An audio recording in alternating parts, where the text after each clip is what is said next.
పరిశుద్ధమైన దేవుడి నామానికి స్తోత్రములు. దేవుడి వాక్యం ఈ దినము సామెతల గ్రంథము 24వ అధ్యాయం 28వ వచనంలో మనం చూసుకున్నట్లయితే, నిర్నిమిత్తముగా నీ పొరుగువాడి మీద నీ అబద్ధ సాక్ష్యం పలకకూడదని దేవుడి వాక్యం సెలవిస్తుంది.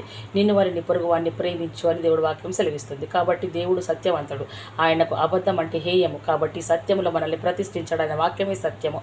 మనల్ని ప్రతిష్ఠించిన దేవుడు తన వాక్యంలో నడవాలి, తనను అనుసరించి నడవాలి, సత్యంగా ఉండాలని దేవుడు కోరుకుంటున్నాడు. కోరుకొని దేవుడు ఏమంటాడు, నువ్వు అబద్ధ సాక్ష్యం పలకవద్దు, నీ పొరుగువాని నువ్వు నిన్నెలా ప్రేమించుకుంటున్నావో జాగ్రత్తగా అలా ప్రేమించు అంటున్నాడు. కానీ మనము దారి తప్పిపోతున్నాం. దారి తప్పిపోయి మనము కూట సాక్షులుగా మార్చబడుతున్నాం. కూట సాక్షులుగా మార్చబడి మన పెదల నుండి వచ్చిన ఆ అబద్ధ సాక్ష్యము మన జీవితాలకు ఉరి తెచ్చుకుంటున్నాం.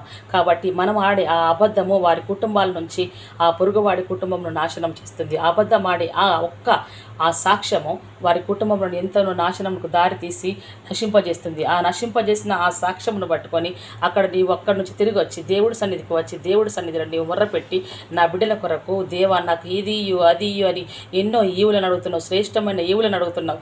అంటే వారి గురించి అంతగా అబద్ధం సాక్ష్యం చెప్పి వారి కుటుంబం నశింపజేశావు. నీ కుటుంబం మాత్రం జాగ్రత్తగా ఉండాలని దేవుడి సన్నిధిలో వచ్చి ప్రతి ఈవిని దేవుడి దగ్గర అడుక్కుంటున్నావు. అంటే నీ పెదవుల గుండి ఏమి రావద్దని దేవుడు కోరాడు, అబద్ధ సాక్ష్యము రావద్దు అని కోరాడు. కానీ ఇక్కడ వచ్చి అక్కడ చెప్పావు, ఇక్కడ వచ్చి ప్రార్థించావు.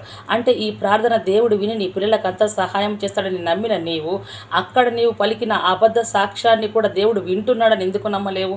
ఎందుకు అనుకోనట్లేదు? వింటున్నాడు. నీ పెదవుల గుండా వచ్చిన ప్రతి మాట, నీ నాలుక గుండా వచ్చిన ప్రతి మాట ఆయన వింటున్నాడు. కాబట్టి ప్రతిదానికి దేవుడు ప్రతిఫలం ఇస్తాడు. మనుషుడు విత్తిన దాన్నే కొయ్యాలి. ఎవరు విత్తిన పంటను వారి చేతని దేవుడు కోయిస్తాడు. మనుషుడు ఏ కొలతతో కొలుస్తాడో అదే కొలత కొలిపిస్తాడు దేవుడు సన్నిధిలో నువ్వు చేసిన ప్రార్థన వింటున్నాడని నమ్మిన నీవు అక్కడ అబద్ధ సాక్ష్యం కూడా దేవుడు విన్నాడని భయపడుతూ అబద్ధ సాక్ష్యానికి దూరముగా ఉండి సోటి సహోదరుని ప్రేమించుటకు నువ్వు బద్ధుడవు కావాలని దేవుడి ప్రేమ, ఆ కృపలో దేవుడు మనల్ని ఉంచునుగాక. ఆమేన్. Praise the lord.